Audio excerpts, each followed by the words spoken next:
Bismillahirrahmanirrahim. Assalamualaikum warahmatullahi wabarakatuh. Selamat berjumpa kembali dengan Bu Astri.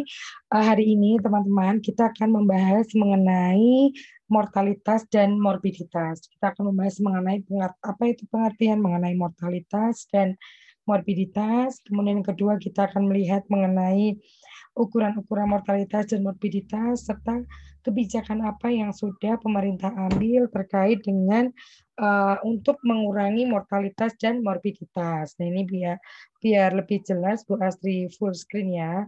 Kita tampilkan kalau nggak mau ya, oke. Sebentar. Nah,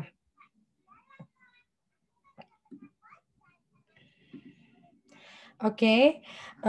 Yang kedua bahwa kematian bisa menimpa siapa saja, kapan dan di mana saja. Kalau ini kita tahu ya, kita sebagai orang yang berkeyakinan gitu ya, insya Allah kita paham bagaimana kita bisa mengerti gitu ya, mengerti bahwa memang kematian itu bisa terjadi kepada kita semua gitu ya, kapan dan di mana saja. Kemudian ini mortalitas itu adalah salah satu dari 3 komponen demografi. Kenapa kita dalam statistika pembangunan, dalam perencanaan pembangunan, kita perlu menghitung yang namanya jumlah mortalitas, angka mortalitas atau morbiditas. Nah, selain dari fertilitas dan juga migrasi, kita penting sekali mengetahui bagaimana data tentang mortalitas. Nah, ini ya, data kematian atau mortalitas ini berguna untuk sebagai proyeksi penduduk guna perencanaan pembangunan. Nah, kemudian morbiditas dapat menimpa manusia juga lebih dari satu kali ya. Ini morbiditas adalah penyakit ya, penyakit yang menimpa pada individu. Nah, selanjutnya rangkaian dari morbiditas ini atau sering disebut morbiditas kumulatif pada akhirnya menghasilkan peristiwa yang disebut dengan kematian atau mortalitas. Jadi makanya ini Bu Astri bahas antara mortalitas dengan morbiditas itu dalam satu kali pertemuan. Nah, kemudian ini konsep kematian, kalau kita membahas mengenai kematian, maka kita akan menemui beberapa konsep, yaitu ada 3 konsep, yaitu mengenai lahir hidup, yang pertama, kemudian yang kedua adalah hidup, kemudian yang ketiga adalah mati atau fatal death. Nah, kemudian kita belajar mengenai definisi mortalitas gitu ya, 3 konsep tadi gitu ya, 3 konsep tadi. Apa sih mortalitas? Mortalitas adalah jumlah kematian yang terjadi dalam suatu populasi. Kemudian yang kedua, kematian itu adalah peristiwa menghilangnya semua tanda-tanda kehidupan secara permanen yang bisa terjadi setiap saat setelah kelahiran hidup atau apa namanya, setelah orang itu hidup kemudian menjalani proses kehidupan dan kemudian mati. Nah, ini menurut WHO. Kemudian konsep yang ketiga yaitu lahir hidup atau live birth itu adalah peristiwa keluarnya hasil konsepsi dari rahim seorang ibu secara lengkap tanpa memandang lamanya kehamilan dan setelah perpisahan tersebut terjadi. Nah, itu ya.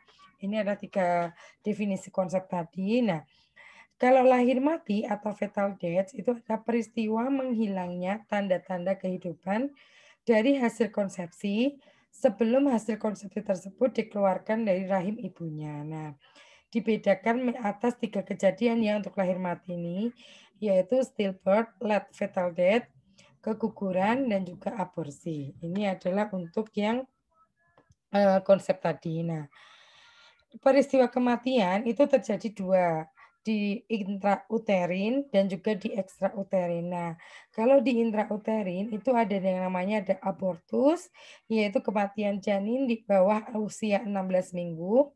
Imatur itu usianya 16 sampai 28 minggu. Prematur usianya adalah lebih dari 28 minggu, tetapi sudah meninggal di dalam kandungan. Kemudian kalau ekstrauterin itu terdiri dari 4. Yang pertama yaitu stillbirth, yang kedua adalah neonatal death, itu artinya eh, apa namanya meninggal kurang dari 1 bulan. Kemudian post neonatal death atau meninggal pada usia 1 bulan sampai kurang lebih 1 tahun. Kemudian infant mortality death, ini mohon maaf kepencet, infant mortality death itu meninggal kurang lebih dari usia 1 tahun, seperti itu. Nah, kita lanjut ya, paham ya kalau ini mudah sekali. Kemudian penyebab kematian sendiri, ada beberapa penyebab kematian. Yang pertama adalah penyakit menular, kemudian yang kedua ada penyakit degeneratif, kemudian yang ketiga adalah kecelakaan atau gaya hidup yang beresiko terhadap kematian. Nah, ini kemudian yang setelah kita membahas mortalitas, yang kita bahas berikutnya yaitu tentang morbiditas. Nah, morbiditas adalah derajat sakit, cedera, atau gangguan pada suatu populasi atau disebut juga penyimpangan dari status sehat dan sejahtera atau keberadaan dari suatu kondisi sakit biasanya dinyatakan dalam angka prevalensi atau insidensi yang umum. Ini ya, ini ada untuk morbiditas. Nah, sebentar, ini saya tinggal sebentar. Ini untuk yang morbiditas.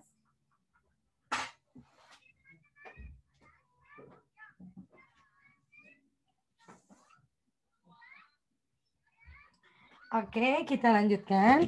Nah, ini tadi ya yang terkait dengan statistika pembangunan itu adalah bahwa sumber data mortalitas dan morbiditas ini atau data-data statistik ini yang kita gunakan untuk apa namanya tadi gitu ya, perencanaan pembangunan, pembuatan kebijakan, perencanaan sosial dan sebagainya. Nah, dari manakah sumber data mortalitas dan morbiditas?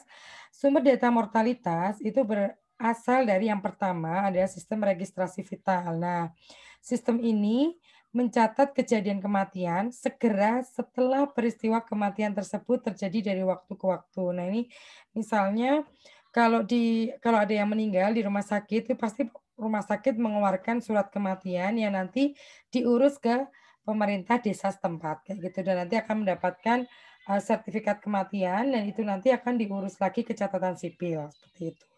Seperti itu ya. Jadi ini yang langsung gitu ya. Jadi begitu ada penduduk yang meninggal, maka dia akan mendapatkan sertifikat kematian, kemudian diurus ke kantor catatan sipil. Kayak kita ngurus akte kelahiran dan akte kematian, demikian juga nanti mendapatkan akte kematian, seperti itu. Kemudian, sistem registrasi vital di Indonesia yang ada baru bersifat lokal dan terbatas pada beberapa tempat tertentu saja, dan masih belum mampu mencatat semua kejadian kelahiran dan kematian di tempat tersebut. Ini ya. Yang pertama. Yang kedua adalah sensus dan survei penduduk. Nah, kejadian kematian dicatat sekian lama peristiwa kematian itu terjadi. Nah, data digolongkan menjadi 2 bentuk, yaitu bentuk langsung atau direct mortality data dan bentuk tidak langsung atau direct mortality data. Nah, ini yang apa namanya dari sensus dan juga survei penduduk. Kemudian kalau yang ini tadi untuk sumber data mortalitas. Nah, kalau sumber data morbiditas dari mana? Sumber data morbiditas itu berasal dari sumber data dan laporan penyakit menular. Yang pertama itu. Yang kedua, catatan klinis dan catatan medis rumah sakit gitu nggih. Terus kemudian yang ketiga, data dari catatan organisasi managed care. Kemudian yang keempat, perunutan pencatatan dan registrasi. Kemudian yang kelima adalah registrasi. Yang keenam adalah perunutan pencatatan dan komputerisasi. Dan yang ketujuh adalah survei status kesehatan dan penyakit. Ini adalah untuk yang sumber data morbiditas. Nah, kita lanjut lagi ya. Di sini kita akan membahas banyak sekali ya ukuran-ukuran mortalitas, tapi ini nanti Bu Asri akan membahasnya cepat gitu ya. Intinya ini ukuran-ukuran mortalitas itu ada banyak sekali gitu ya. Ini ada sekitar ini 9 Pak ya. Nah, ini sekitar 9 ukuran-ukuran mortalitas. Nah, ini semua kalian teman-teman perlukan ketika ingin menganalisis data. Misalnya kan data-data yang ada di BPS, kemudian di kecamatan dalam angka atau di lembaga-lembaga pemerintah yang menyediakan data atau LSM, itu ada data mentah. Nah, data itu ketika teman-teman ingin mengetahui mengenai angka kefatalan kasus, itu kan teman-teman harus menghitung. Nah, yang tersedia kan baru jumlah kematian dan jumlah penduduk yang menderita penyakit, tetapi belum ada yang lebih spesifik. Maka teman-teman membutuhkan rumus-rumus ini untuk menghitung. Nah, jangan bayangkan kalian menghitung secara manual. Teman-teman bisa menghitung, menggunakan rumus-rumus ini gitu ya, dengan menggunakan, Excel gitu ya, software Excel yang kemudian nanti teman-teman bisa menghitung itu dalam hitungan yang sangat cepat, nggak ada 1 jam lah kayak gitu untuk menghitung, beberapa angka. Nah, ini yang digunakan oleh teman-teman untuk menganalisis kemudian membandingkan antara satu daerah dengan yang lainnya, kemudian juga merencanakan suatu pembangunan daerah, seperti itu. Nah, ini ada beberapa misalnya teman-teman ingin mengetahui case fatality rate atau CFR, angka kefatalan kasus, yaitu perbandingan antara jumlah kematian terhadap penyakit tertentu yang terjadi dalam 1 tahun dengan jumlah penduduk yang menderita gitu ya, menderita penyakit tersebut pada tahun yang sama. Ya, itu. Kemudian yang kedua adalah crude death rate atau angka kematian kasar, yaitu jumlah kematian yang dicatat selama 1 tahun per 1.000 penduduk pada pertengahan tahun yang sama. Nah, disebut kasar karena angka ini dihitung secara menyeluruh tanpa memperhatikan kelompok-kelompok tertentu di dalam populasi dengan tingkat kematian yang berbeda-beda. Nah, ini rumusnya adalah CDR, crude death rate, itu adalah jumlah kematian yang dicatat selama 1 tahun. Yang kedua adalah dibagi P, itu adalah jumlah penduduk yang pada pertengahan tahun yang sama. Yang ketiga adalah expected death rate, ASDR, yaitu angka kematian menurut golongan umur, yaitu perbandingan antara jumlah kematian yang dicatat selama 1 tahun pada penduduk golongan umur X dengan jumlah penduduk golongan umur X pada pertengahan tahun. Nah, ini rumusnya. Nanti teman-teman bisa baca dari PPT-nya Bu Astri ya untuk penjelasan masing-masing dari ukuran-ukuran mortalitas. Nah, ini ya. Oke, kita lanjut saja ke ukuran morbiditas. Nah, ini adalah definisinya yaitu penderita yang dicatat selama 1 tahun per 1.000 jumlah penduduk pertengahan tahun. Nah, ini ukuran morbiditas ini menggambarkan keadaan kesehatan secara umum, mengetahui keberhasilan program-program pemberantasan penyakit menular atau penyakit yang degeneratif dan sanitasi lingkungan, serta memperoleh gambaran pengetahuan penduduk terhadap pelayanan kesehatan. Ini ya. Nah, secara umum ukuran yang banyak digunakan dalam menentukan morbiditas adalah angka, rasio, dan juga proporsi. Ini ya untuk ukuran morbiditas. Nah, ini tadi ukuran morbiditas. Nah, ini kita sekarang belajar mengenai rate gitu ya. Nah, ini rate yang dimaksud dengan incident rate itu adalah proporsi atau jumlah kelompok individu yang terdapat dalam penduduk suatu wilayah yang semula tidak sakit dan menjadi sakit dalam kurun waktu tertentu dan pembilang pada proporsi tersebut adalah kasus baru. Nah, ini rumusnya P, estimasi dari incident rate itu adalah jumlah insiden atau kasus baru dibagi jumlah individu yang semula tidak sakit atau population at risk. Nah, ini prevalence itu dipengaruhi oleh tingginya insidensi dan lamanya sakit. Lamanya sakit adalah suatu periode mulai dari didiagnosanya suatu penyakit hingga berakhirnya penyakit tersebut, yaitu sembuh, kronis, atau mati. Nah, ini ya. Sedangkan PEPR itu adalah perbandingan antara jumlah semua kasus yang dicatat dengan jumlah penduduk selama satu periode. Nah, ini PEPR itu adalah jumlah semua kasus yang dicatat dibagi jumlah penduduk dikalikan konstanta. Nah, ini rumusnya sama. Prinsipnya sama dengan perhitungan di mortalitas. Teman-teman bisa gunakan perhitungan spesifik ukuran-ukuran dari morbiditas ini untuk melakukan analisa, untuk membuat kebijakan perencanaan, memberikan rekomendasi, dan sebagainya. Nah, ini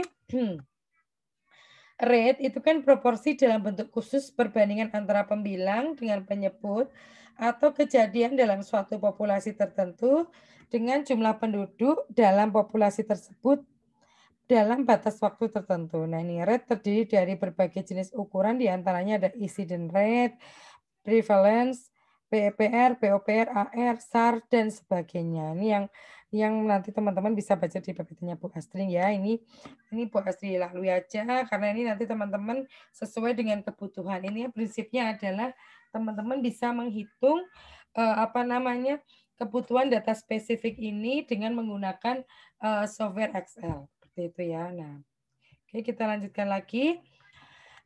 Tren mortalitas. Nah, kita bisa mengetahui beberapa pola gitu atau tren penyebab kematian secara kasar. Nah, ini hasil data beberapa tahun terakhir ini bahwa kematian yang paling banyak itu adalah ini karena kecelakaan di jalan atau transportasi itu ada 46,4% dari kematian akibat cedera. Jadi kalau kita lihat yang akibat dari penyakit degeneratif seperti stroke itu ada 15,4%. Dari penyakit menular atau TBC itu ada 7,5%. Dari penyakit hipertensi ada 6,8%. Cedera 6,5%, yang mengidentifikasikan bahwa pembunuh potensial saat ini dan ke depan akan bergeser pada tren kematian akibat kecelakaan di jalan atau transportasi, yaitu sebanyak 46,4%. Nah, situasi ini tentu iya, nggak apa-apa, tadi ada tamu ya di tetangga ya? Iya, mohon maaf ya ini sambil ngomong karena ini Bu hasil rekaman di hari Sabtu. Nah, kemudian dari, situasi ini karena banyaknya angka kecelakaan baik darat, udara, laut itu perlu mendapatkan perhatian khusus gitu ya. Jadi perlu ada kewaspadaan dan juga antisipasi yang serius dari semua pihak, baik dari Departemen Perhubungan, kepolisian, pengusaha transportasi, dan tentu saja masyarakat itu sendiri. Jadi harus mengedukasi bagaimana cara gitu ya berkendara yang aman dan tertib, kemudian yang jauh dari risiko seperti itu. Nah, itu tadi mengenai apa namanya, penyebab dari mortalitas, ukuran-ukuran mortalitas, morbiditas, dan pengertian dari mortalitas dan morbiditas. Nah, sekarang selanjutnya kita akan membahas mengenai determinan dan teori mortalitas dan morbiditas. Nah, ini yang pertama ada determinan kematian ibu. Nah, determinan kematian ibu ini dikelompokkan dalam 3 kelompok. Yang pertama, determinan proksi atau dekat, proximate determinants. Kemudian yang kedua adalah determinants antara, yaitu intermediate determinants. Yang ketiga adalah determinants kontekstual, yaitu contextual determinants. Nah, kita akan bahas satu persatu, yaitu yang pertama adalah determinan proksi dipengaruhi oleh determinan antara dan meliputi satu, kejadian kehamilan. Nah, perempuan yang hamil memiliki risiko untuk mengalami komplikasi, sedangkan perempuan yang tidak hamil tidak memiliki risiko tersebut. Kemudian yang kedua, komplikasi kehamilan dan persalinan komplikasi obstetri ini merupakan penyebab langsung kematian ibu. Misalnya ada pendarahan, infeksi, eklamsia, partus lama, abortus, dan ruptura uteri atau robekan rahim. Ini yang termasuk dari determinan proksi. Nah, kemudian yang kedua adalah determinan kontekstual atau determinan sosial, ekonomi, dan budaya. Status perempuan dalam keluarga dan masyarakat, yaitu status keluarga dalam masyarakat serta status masyarakat. Ya, kemudian yang ketiga adalah determinan antara dipengaruhi oleh determinan kontekstual dan meliputi status kesehatan, status reproduksi, akses terhadap pelayanan kesehatan, perilaku sehat, dan juga faktor-faktor lain yang tidak diketahui atau tidak terduga. Nah, kerangka teorinya adalah hubungan antara ketiga determinan di atas tentang kesakitan dan kematian ibu digambarkan dalam kerangka teori yang merupakan modifikasi kerangka teori dari McCarthy dan Mann pada tahun 1992. Jelas ya, ini gampang sekali dipahami. Kita lanjut ke next slide. Nah, ini beberapa kebijakan perkembangan kebijakan penurunan morbiditas dan mortalitas. Nah, ini beberapa kebijakan yang telah diambil. Yang pertama adalah bidang kependudukan dan kesehatan merupakan dua bidang yang saling berkaitan. Jadi memang tidak bisa dipisahkan ya, masing-masing stakeholder atau kementerian itu berdiri sendiri itu tidak mungkin. Semuanya saling berhubungan, saling berkaitan. Nah, contohnya ada bidang kependudukan dan kesehatan. Kemudian tindakan pemerintah untuk meningkatkan mutu kesehatan penduduk secara eksplisit dan langsung berhubungan dengan upaya menekan tingkat kematian atau mortalitas dan tingkat kesakitan atau morbiditas. Nah, hal itu secara tidak langsung berhubungan pula dengan upaya mengendalikan tingkat kelahiran. Nah, ini pengaturan mengenai penurunan angka kematian telah dituangkan dengan jelas pada pasal 30 sampai dengan 32 Undang-Undang Nomor 52 Tahun 2009 tentang perkembangan kependudukan dan perkembangan pembangunan keluarga. Pasal 30 ayat 1 berbunyi pemerintah menetapkan kebijakan penurunan angka kematian untuk mewujudkan penduduk tumbuh seimbang dan berkualitas pada seluruh dimensinya. Kemudian pada ayat 2 berbunyi kebijakan penurunan angka kematian sebagaimana dimaksud pada ayat 1 berupa pemberian prioritas pada penurunan angka kematian ibu waktu hamil. Kemudian yang kedua adalah ibu melahirkan, pasca persalinan, dan bayi serta anak. Ayat 3, kebijakan penurunan angka kematian sebagaimana dimaksudkan pada ayat 2 diselenggarakan oleh pemerintah, pemerintah daerah, dan masyarakat melalui upaya promotif, preventif, kuratif, dan rehabilitatif sesuai dengan ketentuan peraturan perundang-undangan dan norma agama. Nah, pasal 31, kebijakan penurunan angka kematian sebagaimana dimaksud dalam pasal 30 dilaksanakan dengan memperhatikan kesamaan hak reproduksi, pasangan suami istri, keseimbangan akses dalam kualitas informasi, pendidikan, konseling, dan pelayanan kesehatan, khususnya kesehatan reproduksi bagi ibu, bayi, dan anak. Nah, ini yang ketiga adalah pencegahan dan pengurangan risiko kesakitan dan kematian, dan partisipasi aktif keluarga dan masyarakat. Pasal 32 ayat 1, pemerintah daerah melakukan pengumpulan data dan analisis tentang angka kematian sebagai bagian dari perkembangan pendudukan dan pembangunan keluarga. Pemerintah wajib melakukan penyusunan pedoman dan pelaporan pemantauan sebagaimana dimaksud pada ayat 1.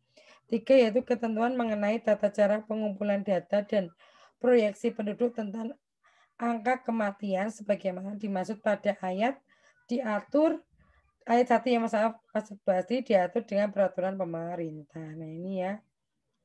Nah, ini program penurunan mortalitas dan morbiditas. Contohnya ada program imunisasi. Nah, saat ini juga kita pada masa pandemi ini angka mortalitas dan morbiditasnya sangat tinggi sekali, bahkan kejadian luar biasa gitu ya, angka kematiannya tinggi, angka derajat sakitnya juga tinggi. Nah, ini kita menunggu program imunisasi tapi juga masih banyak pihak yang tidak percaya dan kita sendiri juga takut gitu ya, imunisasinya gitu ya seperti apa. Kemudian yang kedua ada jaminan persalinan yang diberikan untuk ibu melahirkan. Kemudian ada 3 kebijakan ASI eksklusif, kemudian yang keempat ada jaminan kesehatan masyarakat atau Jamkesmas, sekarang BPJS ya namanya, kemudian meningkatkan kualitas perawatan atau pelayanan kesehatan, program sistem penjaminan biaya dan pelayanan medik. Nah, ini adalah contoh program-program. Mungkin teman-teman melihat data-data statistik yang ada gitu ya, bisa kemudian merumuskan kebijakan apa sih yang tepat untuk menurunkan angka kematian dan juga angka derajat sakit atau morbiditas. Nah, kemudian ini ya, eee, ini ada syarat yang memperoleh kartu Indonesia Sehat atau sekarang BPJS gitu ya. Nah, ini ada beberapa syarat Bu Asri sampaikan di sini. Mungkin itu saja teman-teman semua gitu ya, yang dapat Bu Astri sampaikan gitu, semoga ini bermanfaat dan, bisa menjadikan bahan gitu ya untuk menulis teman-teman semua gitu ya, bahwa kita bisa juga membuat data-data yang spesifik, kita bisa membuat tulisan dari data-data statistik mentah yang diberikan oleh pemerintah untuk membuat sebuah perencanaan pembangunan. Terima kasih atas perhatiannya. Bu Astri ucapkan selamat menempuh ujian akhir semester. Nanti kita akan diskusi tersendiri gitu ya, seperti apa ujiannya dalam masa pandemi ini. Terima kasih. Assalamualaikum warahmatullahi wabarakatuh.